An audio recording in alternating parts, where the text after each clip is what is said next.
and welcome back to episode 2 of the Hair Transplant Podcast. Today we're going to be covering more about the Chaperone Package and what that actually entails. So Tony, I know from the last episode when we were chatting, you were talking about the Chaperone Package being a big part of the business now.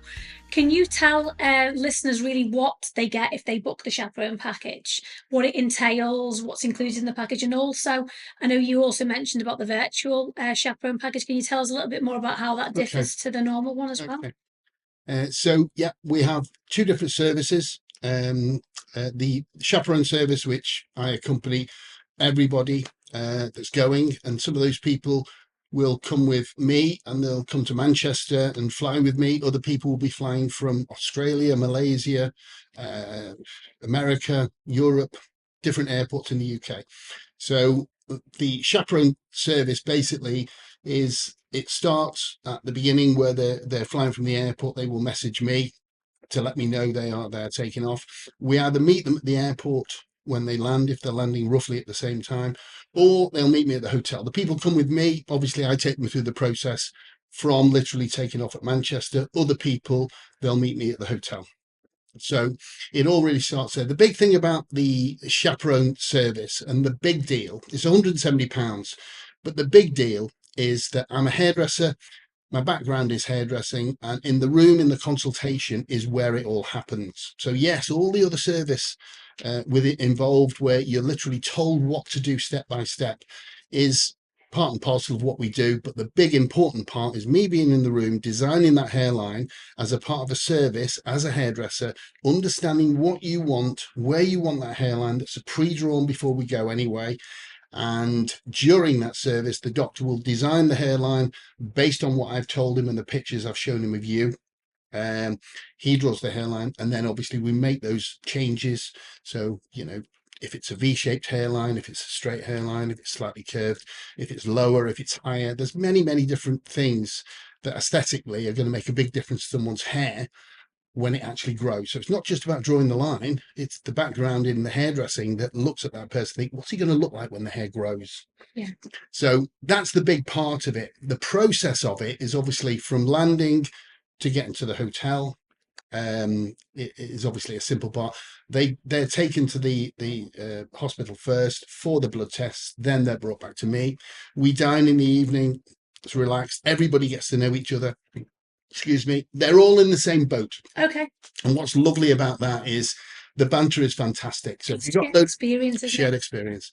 And if you've got a load of Scousers, the football thing is just hilarious, because you've got Everton supporters, Liverpool supporters, and then you've got a few Man Uniteds. They're all beating each other up verbally, which is really funny. And during the meal that we have in the evening, obviously independently, I sit down with them privately and say, okay, the plan is tomorrow, let's fine tune everything we're going to discuss with the doctor.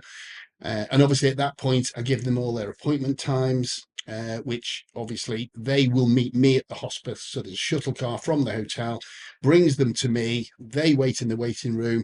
Obviously we go in together individually, and obviously then they've got their private consultation with the doctor and me. And then there's three minds looking at this hairline. So it's not just about what me and the doctor think. The client is there as well, looking at their own face and thinking, oh, can I have it a bit lower? And like, we do see some joke hairlines out there that guys have gone in, and some clinics will just do what the person says. And even though all the muscles are in the forehead, they still want it right across all the muscles, which looks so crazy. Like Lego had. Yeah. Muppets, I call them. Anyway, I'm not allowed to say that. Okay, well, you cut that out. So yeah, so the consultation happens individually for each one of them. After that, very shortly after that, they will go for their operation. Most operations that are going to be anywhere from sort of 3,500 grafts to even 5,000 grafts are going to be 7-8 hour operation. Then when they come out their operation and they're to organise everything that happens after that, I go to the room, take the pictures, organise the dinner for the evening. So they make sure we all come down and meet. And they all tell their stories of how it all went. You know, some are saying, oh my God, those needles kill. Others saying, well, I slept through the whole thing. So we've got different levels of people, you know, who some suffer a bit more than others, but it isn't that bad. And then it's organised for the next morning, times again, same process as the procedure day.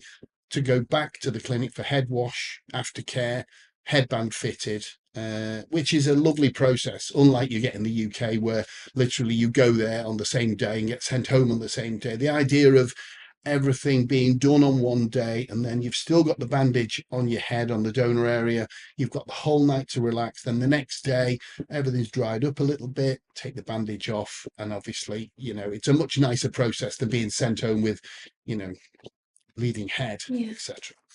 And then after that, the car is arranged to pick them up to take them to the airport, which I organise everything for anyway, get them all off, and they all go home. So the process is literally everything they do. They don't have to think. It's me. I do all the thinking, and all they have to do is be there at that time, be at the consultation at the right time, be at the pickup points at the right time, and that's easy. And they get all the information in between as well, which is the questions and answers that they get on these sessions when we're all sat down together, is just constant flow of information, because they're all asking questions that the other one never even thought of and thought, oh my God, yeah, I never thought of that. Yeah. That answers my question. Yeah. That's the Chaperone service. So it's, it's not, for what it is, it's not expensive. I believe, and if you read my reviews, all the reviews say, don't do this without Tony or somebody like Tony. Well, I'm the only one in the world that does this as a hairdresser. Right. So there isn't anybody else. Fantastic. I've searched it everywhere. The virtual service is the only difference is it's without me. So some people just can't make it on my dates. I have specific dates that I go and they say, look, I can't get my holidays. I need to go the week after. And obviously I organize everything from then on WhatsApp. So they message me from the airport when they're taking off from wherever in the world. So you're there on the end of the phone? I'm there on the end of the phone permanently. Then when they land in Istanbul, I've given them full directions. We have an office at the airport. Unlike most companies just have a guy with a board with your name on it, we have an office at the airport. So they go straight to the office, wait in the office for their pickup. They message me to say, yeah, I've been picked up. So it's all the process of message me when you've got to the points. When they get to the hotel, we have another conversation. Again, we fine tune while they're on the phone in the evening of that, everything about the hairline, everything. And I send a brief to the doctor and to the client, and pictures to the doctor and the client. So they both have the same information. So they're not going in empty handed, which most people who go for a hair transplant will go completely empty handed. And they will literally get to a hospital thinking, oh my God, where's my hairline going to be? Yeah. And then you don't know what you're going to get, because you don't know how the doctor thinks, whether he's totally professional and he understands all the mechanics of the face and he's going to do it right.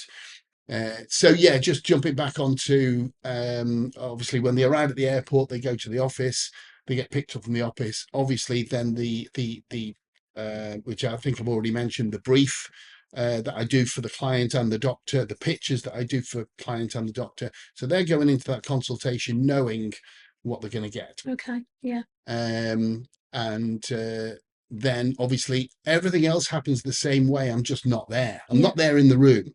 And so when they come out the procedure, they send me pictures of the head automatically. Yeah. That's a part of it within 20 minutes. And then everything's arranged for the following morning for aftercare. So basically, I'm just on top of them until they're back at the airport, and I've made a phone call when they land and they get home and they're happy. And then the aftercare service is for 12 months. So all of my clients, whether you're virtual chaperone or your actual chaperone, I look after them for 12 months. So they're sending me pictures every month for me to make sure they're doing things at the right time. Everybody tries to jump the gun and say, well, can I get it cut yet? No, you can't. So I'm basically sort of in charge of them for 12 months, and they can't, there's things that they want to do that I won't let them do. And one of the reasons why we produce some of the best results you'll see out there on video form and on picture form is because I nurture them right the way through as a hairdresser to the growth, when to get it cut, how to get it cut. Sometimes I'll cut it for them. So you give them styling advice as well? I give them styling advice, product advice. So when they get to that 7 or 8 month period where they can use product, then we give them styling advice. And that's why not everybody wants to do a video, but some of these guys just want to do it after that. And but if you look at them, the videos are fantastic and the results fantastic and their look is fantastic, which is again a part of the process. So I hound people for 12 months, making sure they're doing everything right, and it works. Brilliant. I mean, to me, it sounds like a no-brainer to have someone there holding your hand throughout the whole process, turning up to something that you might be a little bit nervous about, but having someone by your side who's saying, no, this is where you've got to be next. This is what's going to happen after that. You know, to me, it's just, It's a no-brainer. it's absolutely a no-brainer. And whether that's with you or in person or with you on the end of the phone, to have that safety net and that comfort blanket, I think, is absolutely essential, and it goes to show that it's a successful part And of the business. it's the question answering again.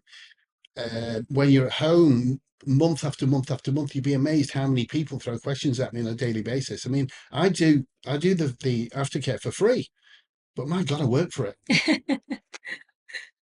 Amazing. Thanks for watching today's episode. If you like what you've heard, please do like and share below, and also put some comments up and we'll come back to you. Thank you.